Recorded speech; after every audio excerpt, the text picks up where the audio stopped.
Hey, are you excited or what? I mean, it's the first day of the World Cup, so it is today that the world stops being normal. For the next 39 days, everyone is gonna be excited. Friendships are gonna be tested, predictions are gonna be, exposed. Some of us are gonna be embarrassed by the kind of predictions that we have made, the next day after the predictions. And then there'll be grown adults that'll be blaming their emotional imbalance or emotional problems on 11 men that they have never met in their life. They only see them on TV, but every single thing that is emotionally wrong for us right now for the next 39 days is going to be blamed on them. And I have no country in this competition. Well, I do sort of have a country in this competition, but still, I still feel like every single country that that I am holding as my favorite, if they do not play well, if they do not perform well, then I'm going proudly, isn't it? And it's even not the season. The season has not started yet. But anyways, welcome to day one of my World Cup diary. This is where I'm going to be documenting, the goals, the drama, the heartbreak, and every prediction that have come back to, embarrass me, to bite me in the heart. Because you know what?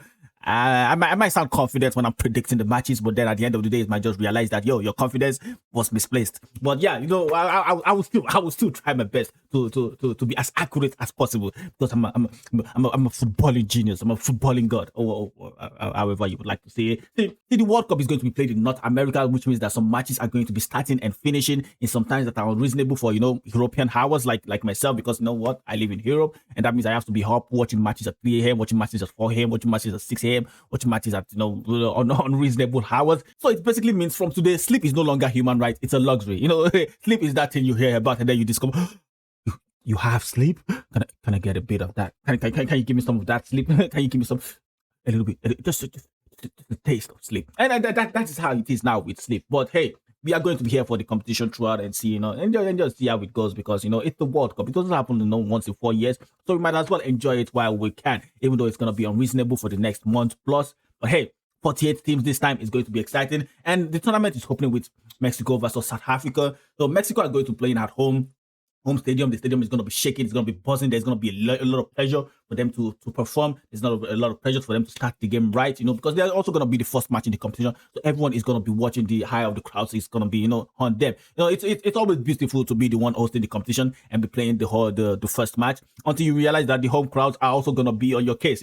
Everyone is going to be watching every misplaced pass, every mistake you make, every run that you didn't make or made wrong, every shot that you play that that looks like you're trying to hunt a bird or something like that. So everything is going to be watched. But for South Africa, it's more lighter for them. They're arriving in this competition with a dangerous opportunity, an opportunity that nobody really expects much from them in this competition, especially in this particular match, because they're playing against the host. So it's not like people are expecting them to come in here and just breeze through and then beat Mexico or something like that. People are much more expecting Mexico to win and then South Africa to just be just there hanging around. But I feel like South Africa is going to take that opportunity and just mount some pressure on Mexico. So that's why I'm predicting a 2-1 win for Mexico, because I just think Mexico has enough of creativity, enough of players in that squad to hurt South Africa. And because of the home fans are going to be behind them, it might go both ways, because it might cause a lot of pressure, but still I still expect Mexico to come away with the win in this one. But I want some drama. I want it to be 1-1,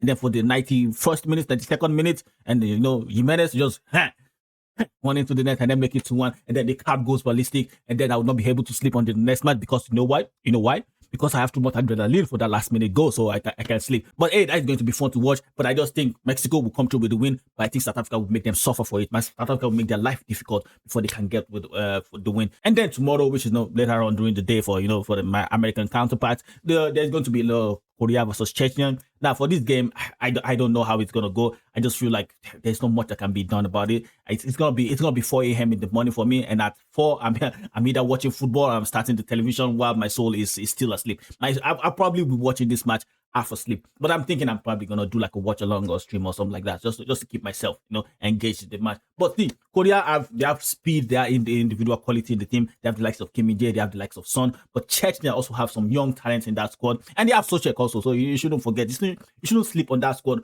So I'm going to be predicting a 1-1 draw between Korea and Czechia. I just feel like there is not much to take away from both sides. They are both disciplined teams. They are both teams that can hurt each other. But I'm going to just be diplomatic and go for a diplomatic result. Because nobody's completely happy, but nobody's completely destroyed also. So I feel like they might just look at the Mexico match and just take it easy, because both of them will also be feeling like they can probably take points off South Africa also.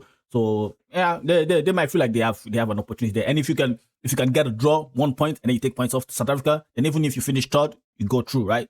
So I think that would be at the back of their mind, and they will just, none of them will want to be there decimated by a bad result or something like that. Let's start the competition with a terrible result. But also, since this is my first day of the diary, I feel like I should make like an expectations for this competition, what I expect during this competition, and what I expect that would happen. And I expect to have at least one favorite to collapse. And Germany, I'm looking at you. Belgium, I'm looking at you. I expect at least one of the favorites to collapse, because it always seems to happen in every World Cup. I expect one country that nobody is discussing to become everyone's second team, and a lot of people will probably say Norway or something like that, but I expect someone else.